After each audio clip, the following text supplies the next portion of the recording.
Hey! We ain't even clapped yet. Oh, are we recording? Recording. Hey! What up? We are back. The weeks go so fast. Black again. Yes. With white supremacy. 100%. But, we're going to inform our audience as to the work we need to do to upend this system, to dismantle this wicked system. You have a very revolutionary spirit this morning, my brother. I definitely do. Although allergies is going revolutionary on me. Oh, right really? now. Oh, man, my allergies are winning.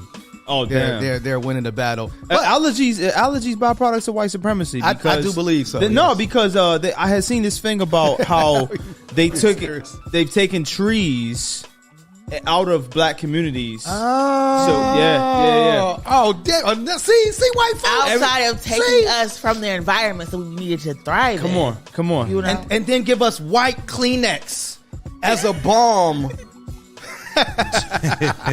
I didn't even think about that. It's racial. Boomerang reference. Come on. My name is Jasiri X. I'm co-founder and CEO of One Hood Media, and to my immediate right, It's your girl. It's a miracle. Big blessing. With the big blessing. AKA the bane of everyone's existence. I still like the blackest in the room. That's the hard. That's the hard. I know y'all went to your therapist your- and were like, she bullied me That's so your bad. no. today. That's your memoir. That's a hard title. You got to copyright that title. And my brother. It's your boy Trevor Nonetheless. I didn't get the One Hood Power memo. Was this planned, by the way, or did It y'all was. just- Yeah, it definitely Absolutely. was. In fact, Okay. we talk about it yesterday. Yeah. Oh wow. Yeah. Okay. I wasn't there for that You conversation. You was all next good. level spaced out. But I never liked supremacy anyways. You know what I'm saying? Next level shaman in the building. Absolutely. And sir, The revolutionary but gorgeous. okay, The always agitated. The perennial pissed off. infinitely irritating. Infinitely irritated. Supreme Asiatic intelligently divine. It's me. So, What did you do this weekend? oh man, I had actually had an amazing weekend. I was in Tulsa, Oklahoma, for a conference called Breakout. And Tulsa, if you have not been, you have to go to if you're black, you got to make that pilgrimage to Tulsa and enjoy that history. And it was just a phenomenal city and a beautiful community of folks there to support and welcome you. So yeah, That's dope. I had a great weekend. I went to the baseball games this weekend. oh yeah, you saw Toronto, your team. I seen Toronto hit a sweep, and clearly I wasn't the only person that enjoys in baseball this weekend. Yes, for my understanding, it was somebody else that had a great He had a phenomenal time apparently. weekend. He just couldn't wait to celebrate. He was so happy. Baseball. Can we talk about that? What's his name? We had a phenomenal day today. Nigger League Museum What? and Arthur Bryant's Barbecue. Wait. Play that one more Had a time. phenomenal day today. Did you? Nigger League Museum and Arthur. Nigger League Museum. Nigger League Museum. Okay, we don't need to drop. Nigger League Museum Stop. and Arthur Bryant's Barbecue. Niggas and barbecue, boy. What a phenomenal weekend. Man, Wow. Nothing says phenomenal weekend like niggas and barbecue. You know what? If you ask me though, it's a good weekend. I mean, for me, I'm like, oh, okay. No, it's not. It's a phenomenal. So, Yo, that was Oakland Athletics broadcaster. Glenn Kuiper. Oh, Glenn Kuiper. Yeah. We had a phenomenal day today. Nigger League Museum and Arthur Bryant's Barbecue. Just like the way he did it, like he emphasized it with his hands. He gesticulated Yes. so emphatically. He was. Nigger League Museum, Right. barbecue. And he's standing next to his co-host, who was not vexed at all. And look, he Yeah, looked he very ain't make proud no- boyish. Didn't No facial expression, no- Yeah. But it sounds like something that like they were like calling it that to themselves.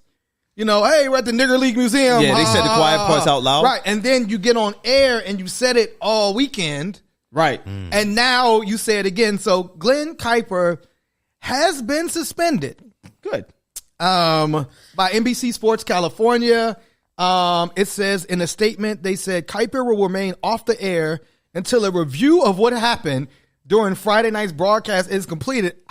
It's a like what review do you have to take place? Glenn, you're the reason that the A's are at the bottom of the MLB right now that haven't even won 10 games yet. It's because of you, Glenn. I just want you to wear that L. So before I come to you, Miracle, it says later in the game, Kuiper apologized on the air without getting into specifics, saying, "Hey, yo, my weekend was so good." No, had to celebrate. Hey, yo, man, have you been around niggas? Like, he said something that didn't come out quite the way I wanted to. I could not be more sorry and horrified by what I said. Kuiper said Saturday in a statement released by NBC Sports California. I hope you will accept my sincerest apologies. We had a phenomenal day today. Nigger League Museum and Arthur Bryant's Barbecue. And then if you're Arthur Bryant, it's like, damn, why am I? It's like, man, why my business getting thrown into the racial? I just hope Arthur Bryant's black. Miracle, do you have a comment about Glenn Kuiper? Should he be fired, or is this just Glenn being Glenn? I don't know. I mean, I don't know this man. I just don't understand how you make that mistake. Yeah, I don't get it. Because the words are not. No, they're not the same. They don't end the same. They don't sound the same. I just don't get how he just said that. I don't know if I would go as far as to fire him, just because I don't think he did it on purpose. But I think it was hilarious because nobody really understood why he did it. Yes, because it's like, are you trying to say Negro? Yes. Like, you know what I mean? Like some Negro, but like Miracle said, Negro, right, and nigger. Nothing. They start with N. 100%. That's it. Yeah. So they don't have this. Glenn, from now on, you ain't even allowed to pronounce the letter N no more. Like, just stay away from all N words. Kneecap, nothing, numbskull, doesn't matter. Nutella, don't say no N words no more. Right, because they all might come out nigger, right? Yeah. Hand me that nigger. I mean, Nutella. Can I get a nigger spread on my sandwich? It took Papa John's 2 years not to say it. Real ingredients, real niggas. And only 5 seconds for him to say it. Man. It's so funny, right? Maybe he does need the Papa John. So I'll come to you, Trouble. But real quick, Bob Kendrick, the president of the Negro Leagues Baseball Museum, issued a statement about Kuiper on Saturday. Quote, "I'm aware of the unfortunate slur made by Glenn Kuiper. I welcomed Glenn into the NLBM yesterday and know he was genuinely excited to be here. The word is painful and it has no place in our society. And while I don't pretend to know Glenn's heart, I do know that my heart is one of forgiveness." Shut the fuck up, Bob. Come on, Bob. I hope you all will find it in yourselves to do the same. The A's issued a statement, the Oakland Athletics calling the language used by Kuiper unacceptable. Treble, do you have some forgiveness in your heart? Yeah. But I don't think he needs to be on air again. No, you know what I'm saying? absolutely like, not. You can forgive and still set boundaries. You know what I'm saying? Look at Next Level Shaman. You feel me? Yes. Also, I do think that he needs to link up with Papa John's. Maybe that could change his spirit a little bit. Maybe they can have like an anti-racist barbecue pizza. You know what I'm saying? The Arthur Bryant nigger pizza available now at Papa John's. I can only imagine the toppings. Chitlins, hog moss. It's a phenomenal pizza. With a cornbread crust. They're called the Juneteenth pizza. Oh, shit. Oh, my God. Man. Oh, yeah. Miracle. You're it comes with grape soda instead of Pepsi. Wow. All the racial stereotypes coming out now. Your racist rehab. Would you admit, Glenn, and do you have forgiveness in your heart for Glenn? Well, I mean, we gotta start with the MAGA Muslim. I just want to know what other jokes that he wants to get off about the people. Listen, I'm just saying what Papa John's probably has on their menu. Like I'm sure Papa John's had experimented with that. If they were having Home Depot was having watermelon eating contests and Taco Bell was doing shit, what makes you think Papa John's wasn't already thinking of like some wild Juneteenth menu for black people? Like a fried chicken pizza with watermelon juice on the side. Right, with the watermelon juice. You know what? Wow. I'll be honest with you, I probably wouldn't be mad at that. Sounds like a phenomenal pizza. Sounds to like be honest, I went to an event and I didn't realize what it was, but basically they were like, oh, it's they did fried chicken and then they did a watermelon puree. Oh no! Wait, was this a white? It was a white event for white people, and my friend was like, "This is just like fried chicken and watermelon," and I was just like, "Oh my god, it is!" Wow. So yeah, people do this all the time. It is a great combination. Yes, to be honest. But yeah, if he wanted to come to racist rehab, I would admit him unless like we find out that like. He's been saying this all weekend. Because I also wonder if, like, in the group chats, if this is what they were saying. 1,000%. And then, like, they're like, oops. 1,000% that's what they were saying. Because it came out so effortlessly, and he didn't catch himself. He didn't say, oh, I'm so, you know what, man, I don't know why. Like, he just rolled with it. You know what I'm saying? Like, and kept on moving. And it wasn't only to the 7th inning that somebody said, and you know, Oakland is a different type of place. Like, Glenn might want to watch himself as he walks through the streets absolutely of Oakland, California. Oakland different. You know what I'm saying? They will roll up on you. And so, yeah, I think for it's best for Glenn. I agree with Treble. You know, you go do something else, man. Like, you've been in this a while, but that all, like, I apologize. Like, if he had called himself, maybe Nick, oh, so sorry. But he flowed through it. He was with a smile. Punish people for being professionals and not like getting jarred at work. Professional racists, right? Yeah, I kind of do. Miracle. I do think it would have been better for him to come back on air and do an actual apology. He was like, "Hey, earlier in the segment, I said an actual slur that was not a reflection of me or." Oakland. He did. He said something to the effect of. Yeah, he was on there and said it. Yeah, he said that came out. It came out the wrong way. It came out in the wrong way.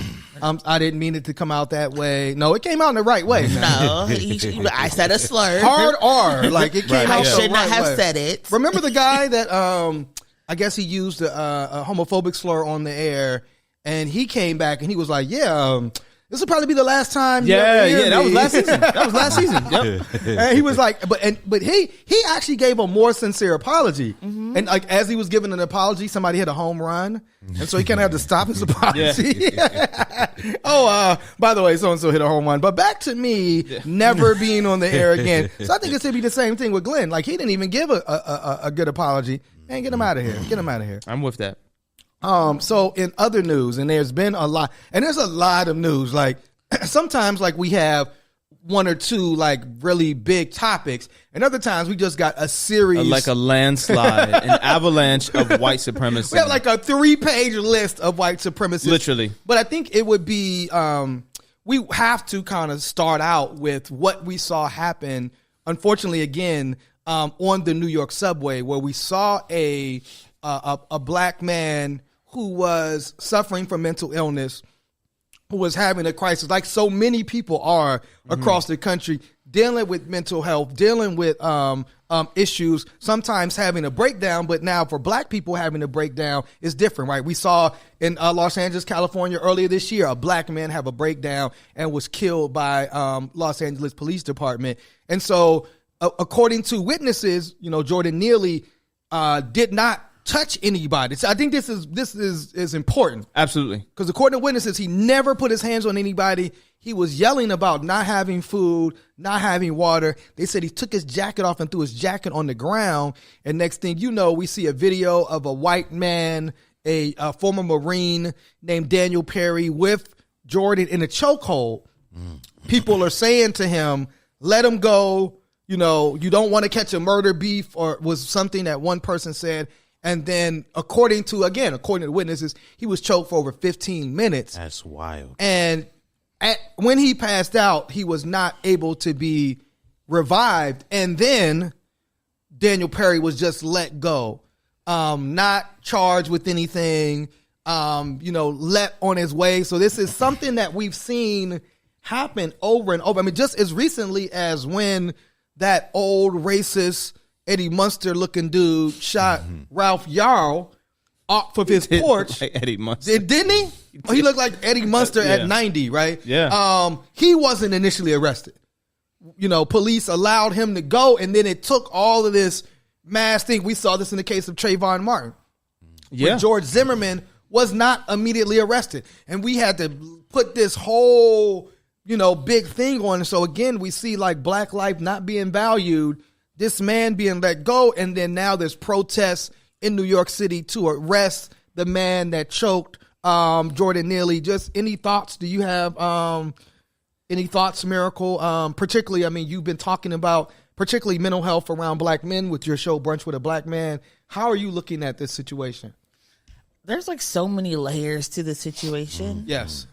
First, I think there's a whole white supremacy element to the fact that a lot of times people come to urban environments and to large cities and then feel that the city should adapt to them and not that they should adapt to the city. True, and absolutely. so I know we talked about the article, like the gentrification and sound of quiet, but this is one of those things. You see somebody yelling and screaming and you, instead of being empathetic with that person, you feel afraid. And I get that because of the work that we do, we understand how to engage people on a different level. Right. But a part of me is like, why couldn't somebody just give him water? Why couldn't somebody just give him something to eat on the train? You're like, he's yelling about food. You're like, here you go about your day. But the idea that you can watch somebody get choked for up to 15 minutes and no one does anything, like, okay, like stop choking him. Where are all the police? Aren't there supposed to be thousands of police on these subway cars at every subway stop? Like, none of this makes sense to me. And then the fact that at the very end, no one even gave him CPR. Right. Was what was very problematic, especially if it's like you are trained to kill people, you're trained to take people's lives, but you're not also trained to save people's lives and understand once you've gone too far. That just makes absolutely no sense to me at all. I think like there's a whole bunch of different ways you could look at this, right? Like I think because I lived in, I'm with the High School in New York. I lived in New York for a number of years. When you get on public transportation in New York, you're really fighting for survival every day, right? Because it's always wild, whether it's the cops, whether it's other things happening, but no one deserves to be killed like that. And I think there's going to be a mental health conversation about both of these individuals that's going to come out. Because he was a veteran, and what type of psychological effects did the Marine Corps instill upon him, right? To where he could just be like, I can just kill right now, versus restrain, right? Like I'm wondering if that's going to be a talking point. And this is not shooting him bail at all. I'm just saying it's a legitimate discourse that you should have. Now, Jordan Neely, again, contextually, did not touch anybody, did not do anything except for talk about really what everybody in the country is saying right now. I don't have food. I don't have water, right? Inflation rates are so bloody ridiculous. Anecdotally, I just went to the grocery store yesterday. I got maybe 8 bags of groceries with nothing in them. It came to $230. There's an unsustainability in the economy right now that's forcing people into desperation. Yeah. And Jordan Neely was coming from an area of not only mental exhaustion, but he's been beaten down by society. Right. According to reports, he saw his mother murdered in front of him at a very young age. Right. Definitely dealing with severe trauma. Yeah, absolutely. And, again, no one deserves to be murdered on public transportation. No one deserves to be murdered, period. Yes. But, not like that.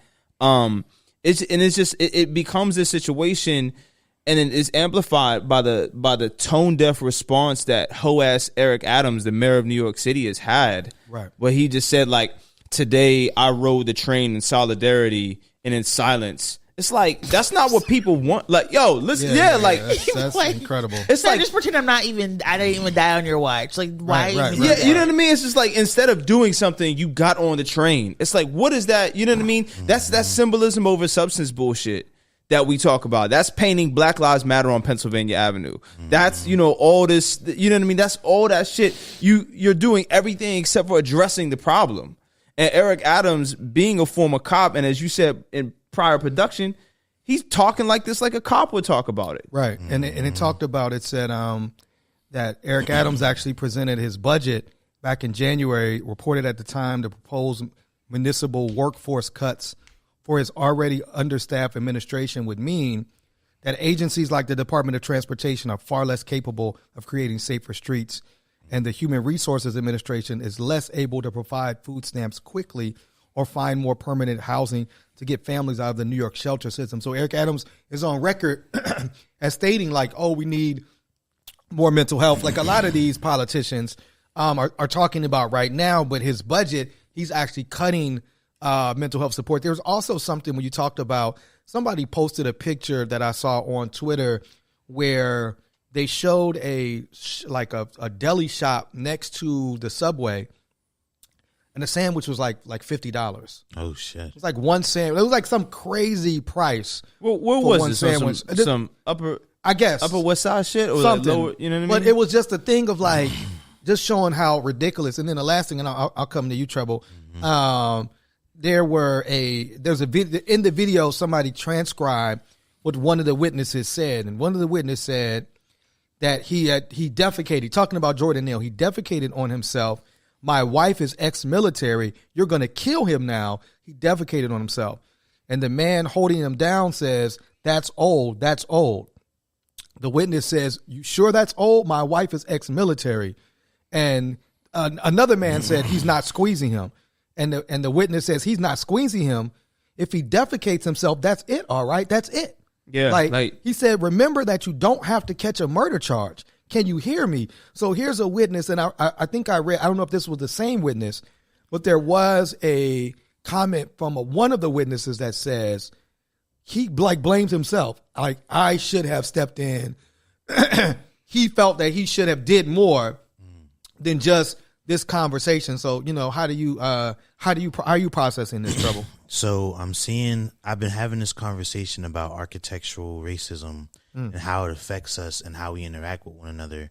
And one of the biggest things that comes to play in this video is the fact that, like, homeless people have been criminalized for ages now. Absolutely. You know what I'm saying? They build benches where they can't sleep, making us think that it's not okay for them to exist outside.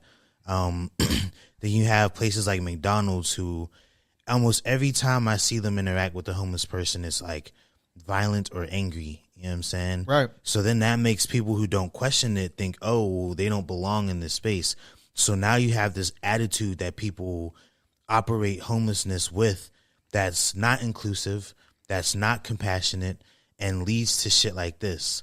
And then we have another conversation that comes up about state-sanctioned violence and how, because this guy is a veteran, for some reason, a lot of people seeing this video think he's in the right. Right. Because he took an oath to protect the people. But it's like, what are you protecting people from when you're killing a guy who didn't touch anybody, who you could have left alone, just rode the train, sat there and got off and went about your business? But because you're a veteran, you think it's okay for you to just go out killing civilians, and you have a government that will protect that right for you to do so. Absolutely.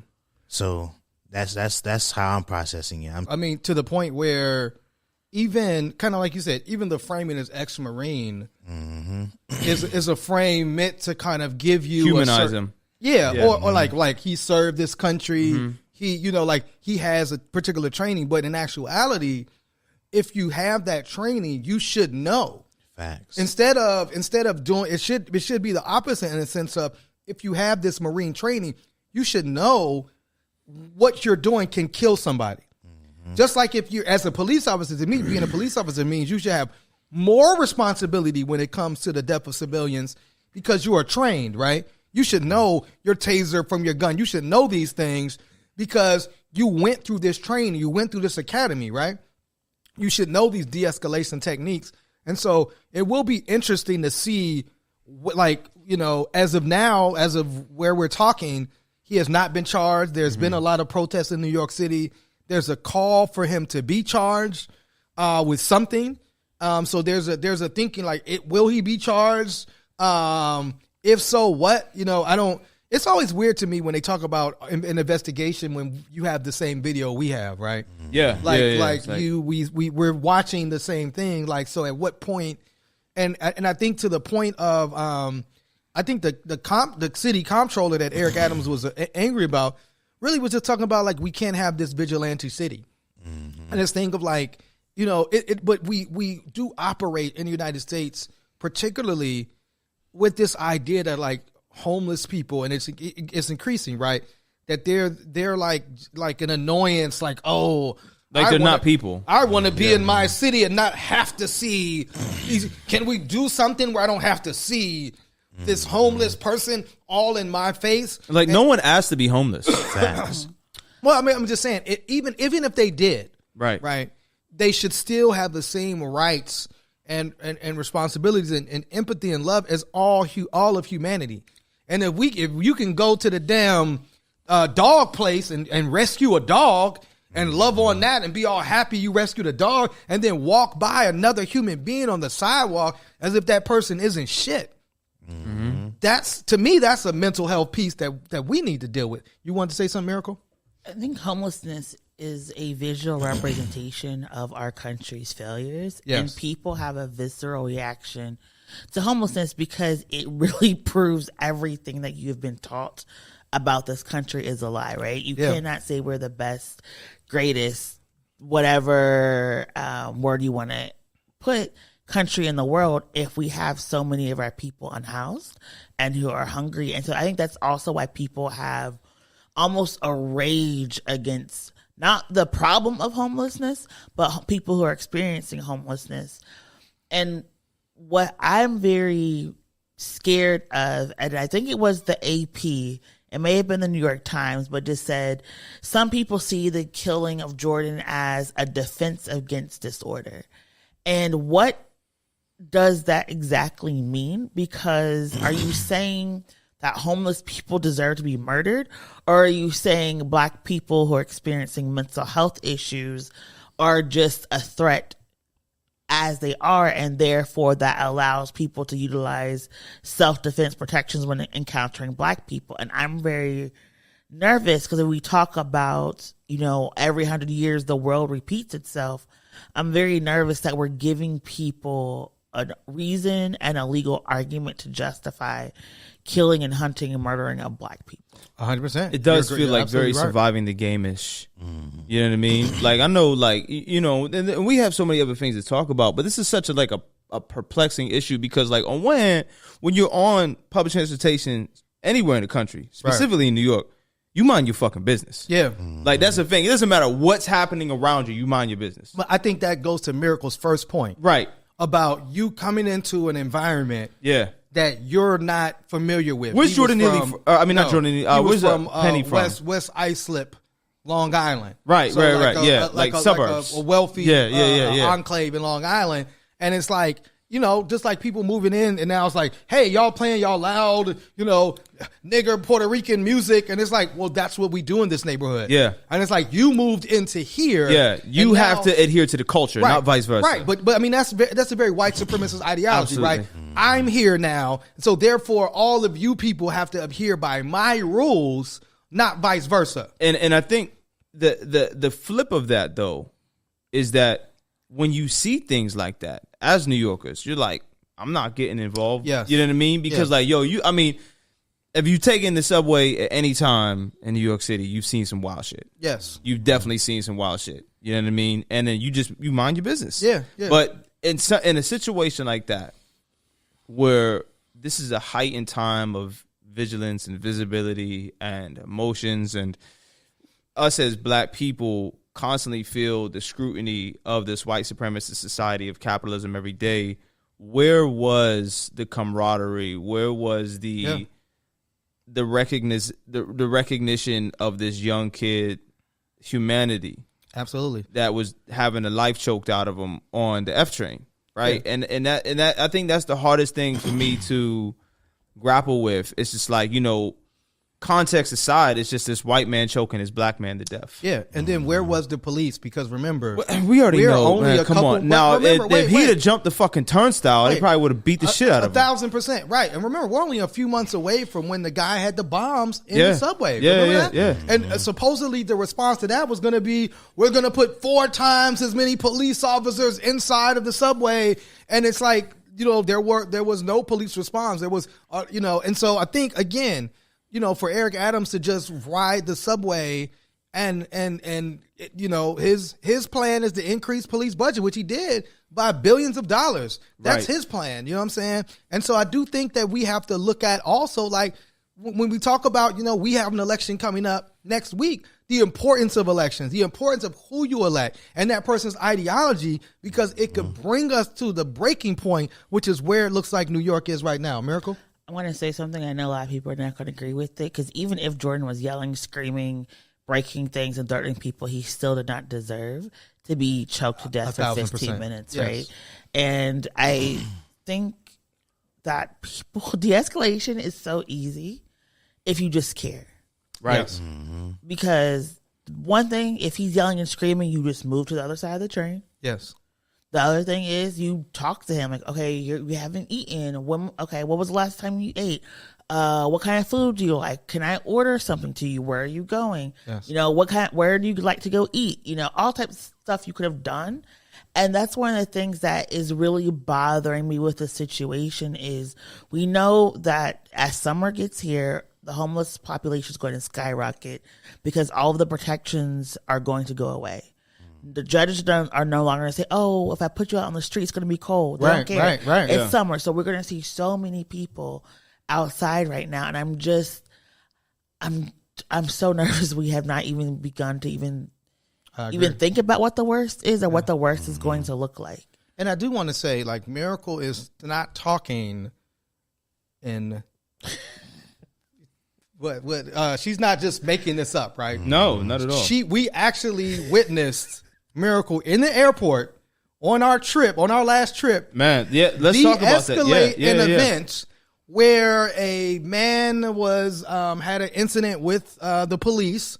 She did such a good job of de-escalation that the police officer there wanted to hire Miracle. Oh, absolutely, wow. Yeah. Wanted to give Miracle a job. Bought Miracle and Farouk their food, whatever they wanted, because the officer was so thankful that somebody was able to step in. The officer didn't have what Miracle has, right? The officer didn't have that training. Miracle came in and it was a black man, right? Maybe saved his brothers from being one of these victims. Can we paint the picture? I think we didn't we paint the picture? I mean, I think we think we did. But can we give some claps to Miracle? Let's give it up for Miracle. You know what I'm saying? No theory for Miracle. Miracle lives the de-escalation life. You know what I'm saying? I don't know where all my hand claps are. Oh, you don't know? Oh, yeah. Now you don't know, right? You know what I'm saying? Yeah, that's right. Give it up for Miracle. And her de-escalation. Yeah. Frick was like, I see you and all those 15 police officers over there. Man, and I went looking for the video. I tried to find it. I think I might go searching on the internet again to try to find that video. But, I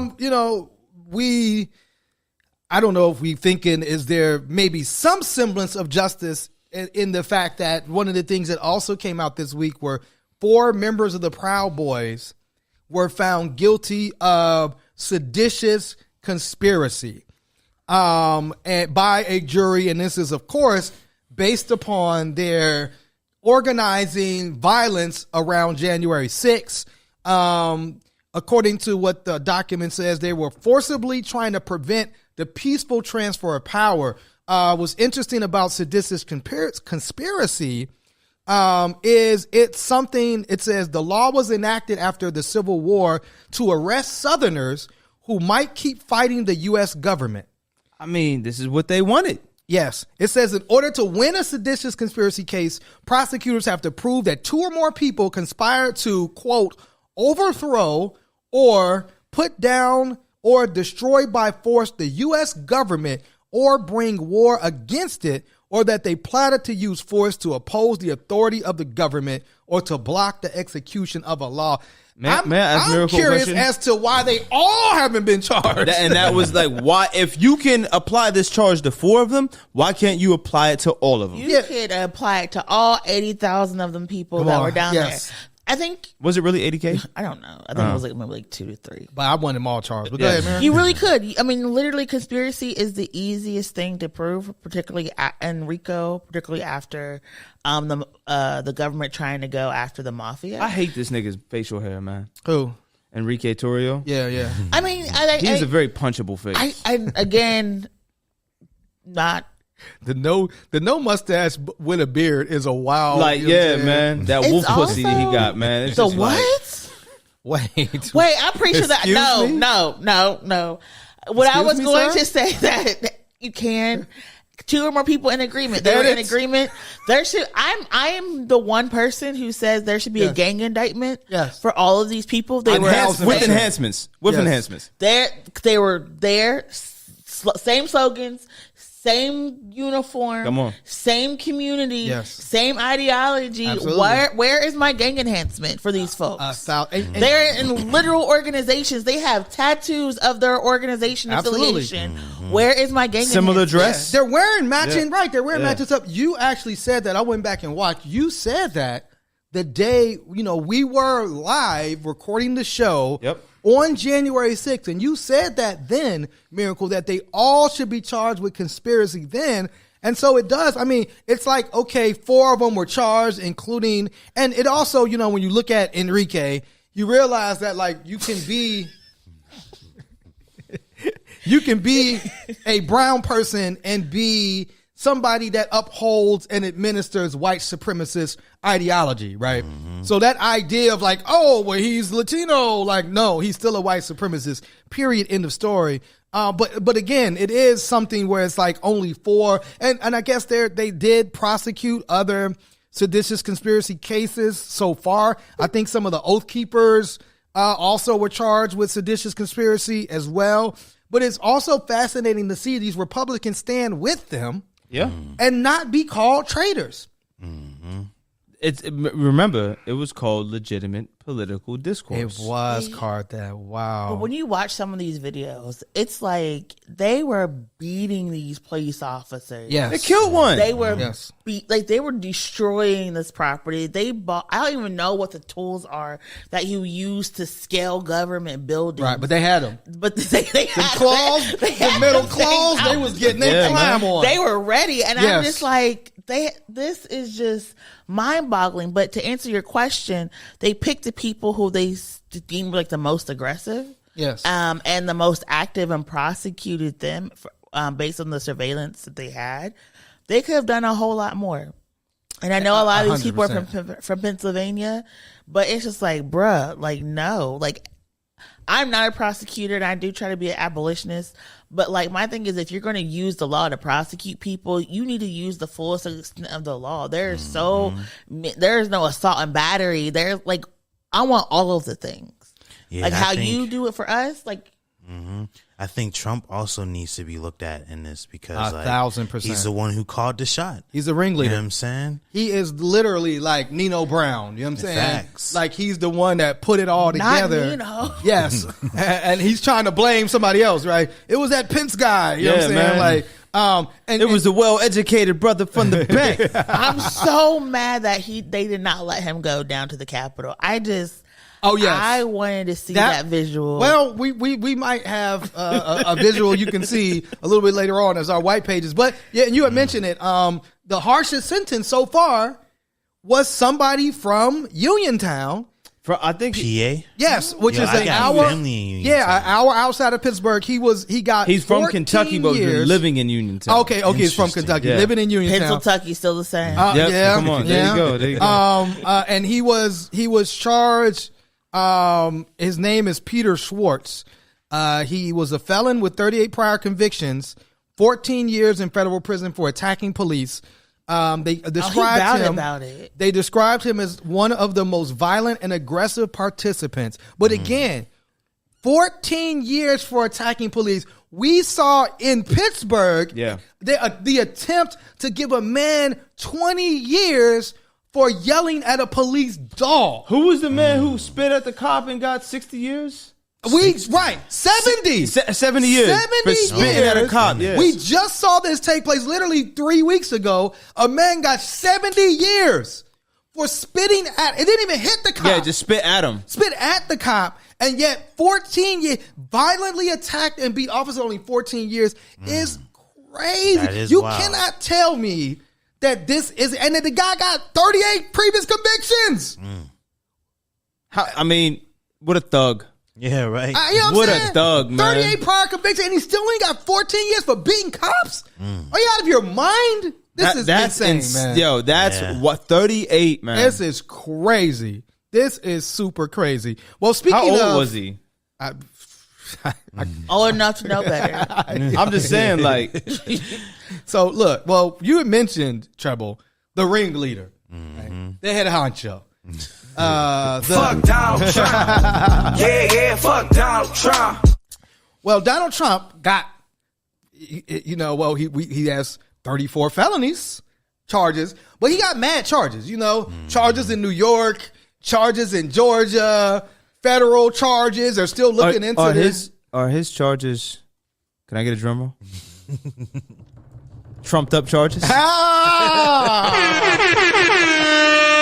How long did you practice that? Just came to me just now. So what is wild is he has so many cases. Remember the documents? We forgot about the documents. Are they still looking into that? In Mar-a-Lago? Oh, yeah. The ones right. that he tried to flush in the toilet? Exactly.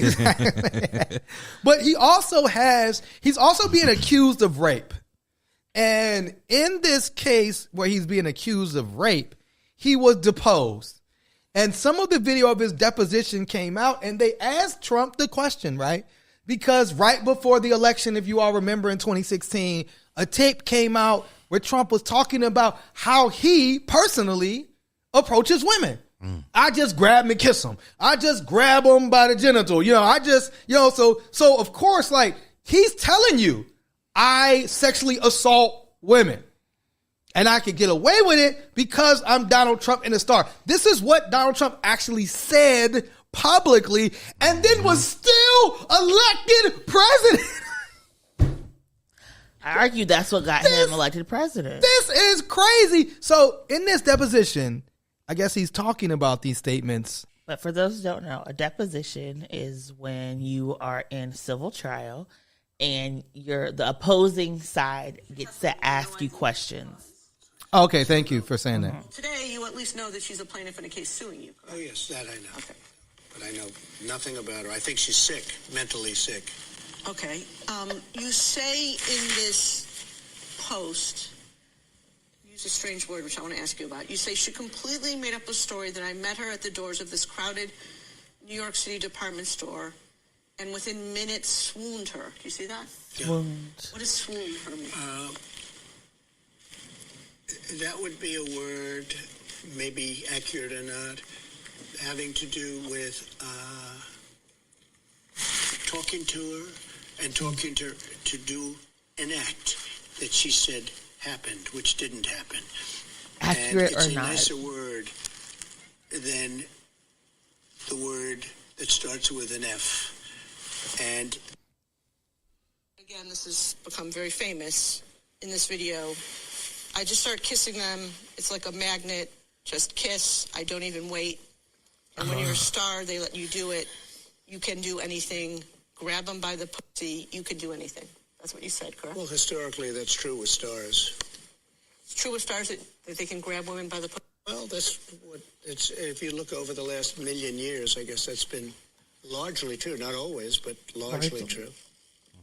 Unfortunately or fortunately. Unfortunately or fortunately. Become very famous in this video. I just So The way again, this man speaks is crazy. Man. it's crazy, and the idea, like he literally doubles down. Yeah. Think about the mentality. You're in a deposition because somebody has accused you of rape, and they bring up one of the most rapey statements we have ever heard. Not right? just a rapey statement, but a statement actually admitting to rape. Admitting sexually assault, Yeah. that's what I'm saying. Admitting to sexually assaulting women, right? And he's like, well, I mean, that's how it's been. Yeah, I can do it because that's been the status quo. That's how it's been for a Like, million that years. comes with the perks of celebrity. Unfortunately or fortunately, again, for millions of years. So, Miracle. And so, in your opinion, this rhetoric helps him with his cult following. It helps him with his cult following, with his base, with men who feel like their place in the world is to subjugate and rule over women. This is something that appeals to them. Like all of these alpha male personalities that literally are out here training men how to talk to women, how to get women to do all of these type of things. This is what they're looking up to. This is what they're wanting to do. You had the guy we were talking about like the last time, the Dan Crowder dude talking about he's trying to get no fault divorce banned because the law shouldn't allow your woman to leave you if you don't want her to be gone. Like these men are like psychotic. Yeah. They need a lot of help. Somebody really needs to be out here saving these men. But this is what the stuff that they look up to and that they like, and that makes them feel like men. I don't know. I don't get it. And it kind of, that's like that make America great again mentality, right? That was when America was great in their minds, where men could lock the door and assault a woman and she had no recourse. Or like you said, you couldn't divorce. Or if you divorce, you can't rape your wife. Yeah, right. Those things, 100%. You couldn't get a job or a bank account or whatever. So you had to stay with these men and be subservient. And like you said, now you have these men like feeling like, oh, America's soft now or weak now, because guess what? A person can come out and say like, oh, this is how I've always felt. And there's a space for them if they're non-binary, queer, whatever, and that infuriates you, because you feel like that's some affront on your manhood. Trouble, any comments towards Donald Trump? Man, I don't really have much to say. It's just fuck Donald Trump. Hey, fuck Donald Trump. There you go. All right, well, did we want to go into reparations? Let's talk about some happiness, man. Reparations? Our black excellence? You know what I'm saying? Like, if you did not know, and I'm sure. Call our brother King. If you don't know, now you know. They'll call Dante and be like, what is your take on Oh, it? yes. We do got to link Dante. We have an interview coming soon with Dante D. King, which is our blackest episode. The blackest. That we've ever recorded. But it says California reparations panel approves. We might actually have to show that episode in black and white. It's so black. Oh, it's crazy. California reparations panel approves payments of up to $1.2 million, get the claps ready, for every black resident. Yeah. I know you're mad, racist. I know you're mad. But guess what? So what? Somebody said, oh boy. It says the California Reparations Task Force formally recommended that the state offers payments of up to $1.2 million to every qualifying black resident. It says reparations are not only morally justifiable, but they have the potential to address longstanding racial disparities and inequities. That's Representative Barbara Lee of California. To this day. So it said the panel recommendation breaks payments down by types of historical discrimination. For instance, black residents affected by redlining will receive $3,000 approximately for each year they've lived in California. What's the improvement criteria? Reading it. So we can kind of get into that, the improvement, but I guess the first question is, because remember, we just had that, I don't think his name was Vikram. I don't want to be disrespectful to the... Vivek. Vivek. Yeah, Vivek Right. Ramaswamy. We just had Vivek on talking about how this type of policies fuel anti-black racism to the hilt. You know what I'm saying? So like, what do y'all think? Like, do we agree? Should every black resident of California get $1.2 million?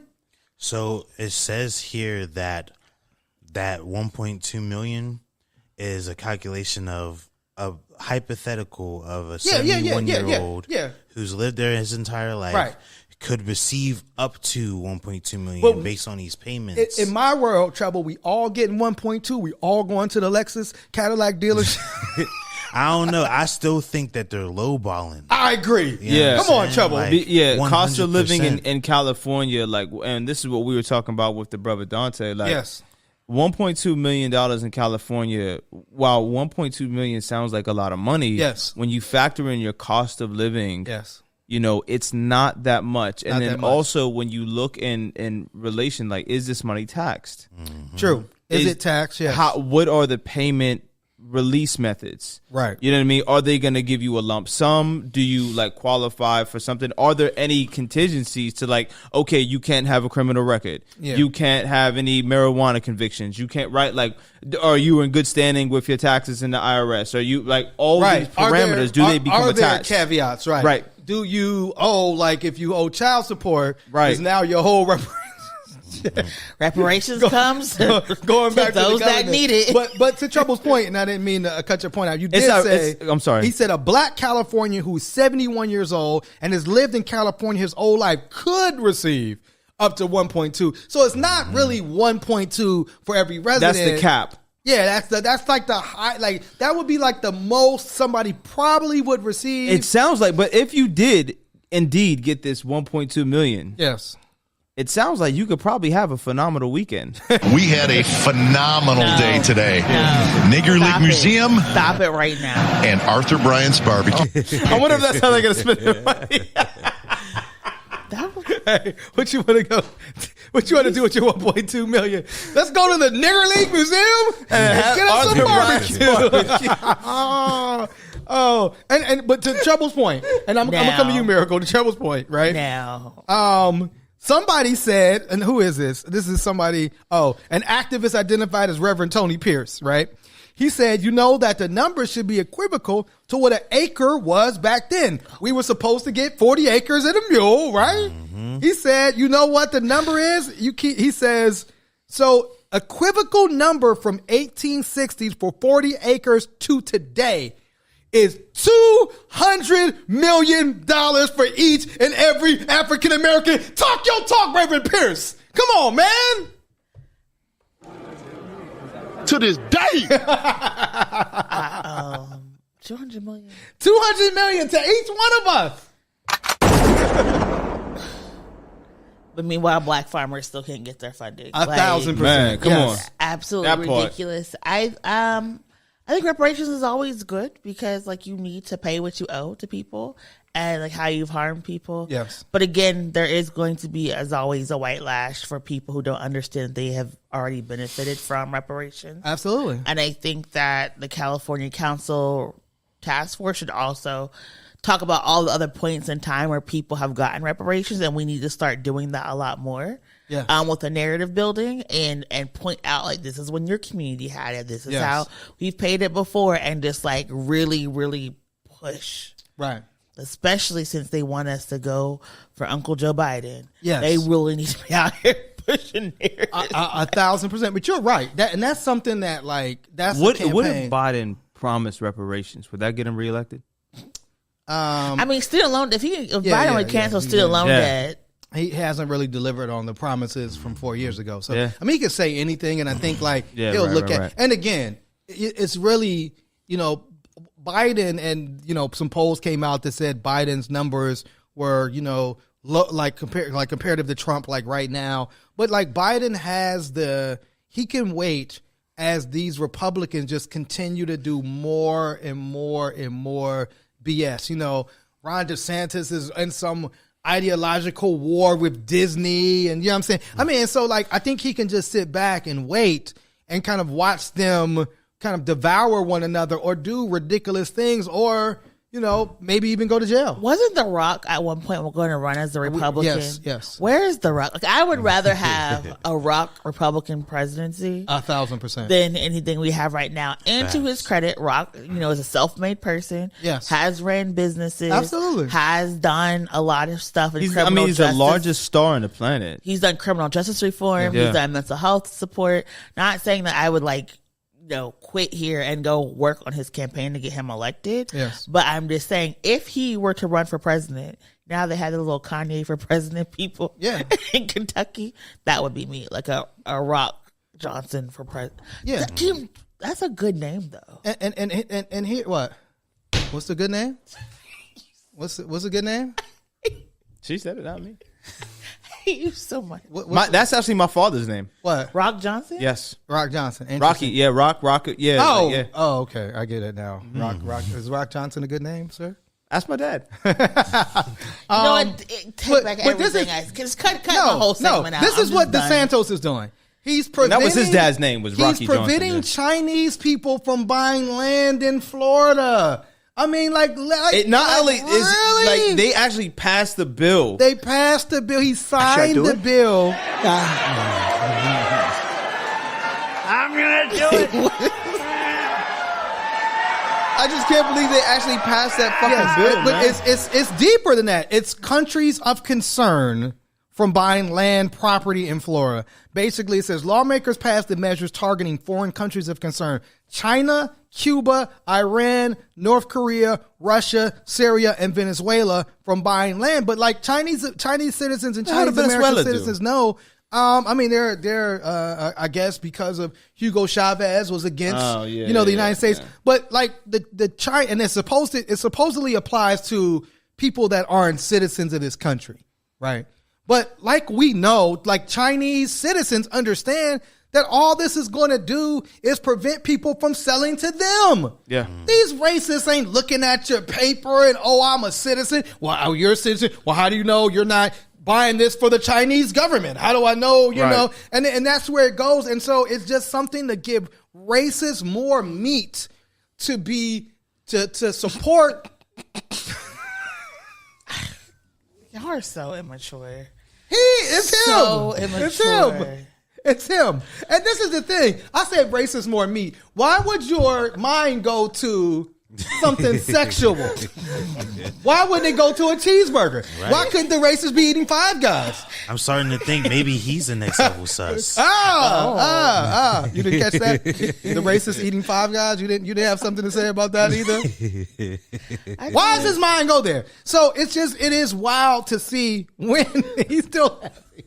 When Ron DeSantis is doing this type of stuff that are emboldening the racists of his own state, and we know that his presidency is going to mean he's going to do this federally, like you put us in a position where we have to do whatever it takes. If nobody was running as a Democrat, hey yo, we got this broomstick and we got this a bucket of rice. They're running as a Democrat. We got to vote for them to stop the bullshit that DeSantis, Trump, and these Republicans are doing. And he just keeps doing things that are more and more horrible and atrocious. Yes.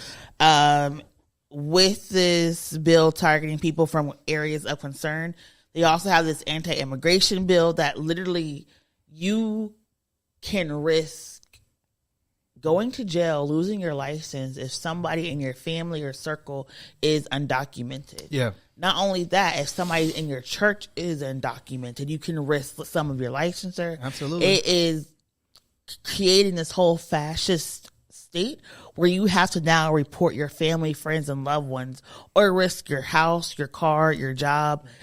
I don't understand what's happening in Florida, and I don't understand why people. Well, I do. Yeah. Y'all wanted this white man to run your state because y'all didn't want a black man running your state. True. Y'all let all this anti-blackness make you elect some person, and now he's going to be the worst person we've ever seen on immigration issues, and it is just devastating and tragic and all unnecessary. And meanwhile, like at the same time, like we find out that like Harlan Crow like paid for like Clarence Thomas's child's private school tuition. I mean, what hasn't he funded for Clarence Thomas at this point? Paid for this man's son's tuition. Paid this man for his mama's house. Yeah. Took him all around the country and all over the world. And then it's like, oh, I didn't know I was supposed to disclose any of this. And we're just gonna walk around and let this man put on a black robe and pretend that he has some type of moral compass. Yeah, moral compass or some type of balance or fairness as a judge. Is this what we're doing, Miracle? He's like absolutely. He's the definition of compromise as a judge at this point. Or Clarence Thomas decided to get his own reparations. Yo, you gotta hit one of them things on that. Wow. That is an amazing take. He got his mama a house. Clarence got his, boy. He got his man. He got a white woman. He said, yo, I'm going to have these white people pay for everything. He got a job you can't take away from him. Wow. It's so funny. Wow. Because that needs to be a clip. That's our short. Maybe Clarence Thomas is the blackest one of all, and we just didn't realize it. I'm going to tell you what's so funny is he was on record as saying, like, yeah, the Supreme Court is cool, but they don't really be paying you a lot, man. Yeah. That's some nigga shit if I ever heard it. I tell you. You know what I'm saying? Maybe. And speaking of, nigga shit, they say the best way to hide something from niggas is to put it in a book. Oh, no, brother. That's not how we're going to set up the white pages. Speaking of niggas. We are what? We are not. Well, these authors do not deserve that type. Speaking of nigga shit, look at this book. They be like, Treble, how did you lose your distribution deal? What the hell? I wasn't done. I thought you were going to talk about a phenomenal weekend plan that you might have had when you said speaking. But we got a special book, right? We have two special books. We have two special books, but so do we want to do one and save one? They're both here, but they're both on the table. Can you finish your intro? Because I'm curious about how that wasn't it. Speaking of nigger shit, how is that the transition? Can we not have him? Is that what this last hour was? Can we not have him curate no more? Is that what we're doing? I had a way to go with it, and now it's gone. The moment has passed. I'm like, what? So we talked about last week. Was there what bizarro universe existed where January 6th was correct? I just noticed the feet hanging. Yeah, man. Oh shit. Yeah. The feet hanging down. Yeah, bro. Oh my God. So this is a book called that we were sent, 1/6 Comics. What if the attack on the U.S. Capitol succeeded? A tale of what could have been and what might still be. Written by Alan Jenkins and Gan Golden. I think I know both these brothers. And illustrated. I know all these cats. Okay, these are some good brothers. This story chillingly illustrates how close we came to an authoritarian rule in America and the threats to our democracy that we still face. So if you want to examine this world, you can go to 16comics.com. That's spelled out. ONESIX comics.com. Shout out to them for sending us this book. And then, do you want to talk about this alternative book that we received, my brother? It's not just an alternative book. This is a gem. This is a collector's piece. Ooh, look at this. Look at how it looks. May I? Of course. Because you were just talking about this, Charles. Yes. I was. A manual of anti-racist architecture education. And not only is this an amazing, wow, this is a really well put together book. It's like a vinyl almost. Yes. You could argue that the book has great architecture. You could. It's sparkly too. I like sparkles. But this is actually from a friend of ours, a friend of the show. Yes. Was he our first guest? Let's go. Yeah, Cruz. Yeah. Cruz Garcia and his wife Natalie Frankowski. They have a beautiful family. They teach architecture and about anti-racist architecture all across the world. He even gives us a shout out to Jasiri X and One Hood, and the students of Iowa State University. Snap! A large up to my brother Cruz. Yes, thank you so much, Puerto Rico's own. Absolutely, his dad is one of my favorite boxing coaches of all time. So I'm still in the magnet. Large up, my brother. Thank you for nice. sending this to us, and thank you for including us in the shout outs. Niggas read books. You feel me? Let's go. Look, right. So right now we see it from this angle. You don't see any of the sparkly. Oh wow! Oh really? So all you see is the book, book title. This is so cool. Yeah, I believe Cruz was our first guest on This Week in White Supremacy. Yeah, so and just somebody that was not just a particular professor at Carnegie Mellon, but also was an active participant in the activations and protests that were taking place in Pittsburgh, man. So just appreciate his spirit, his family spirit. He's always been somebody that, was bigger than just, being at a university, but connecting to the community was always important for this brother. And we're happy to have this incredible gift of a book. And so you can go on his, I believe, Instagram to get a copy of that book. So we'll share that with you as well. Any final words Miracle? I know after what happened in Texas, a lot of people are like, how can Hispanic or Spanish people practice white supremacy? If you watch the episode with Professor Cruz, he actually goes really into that.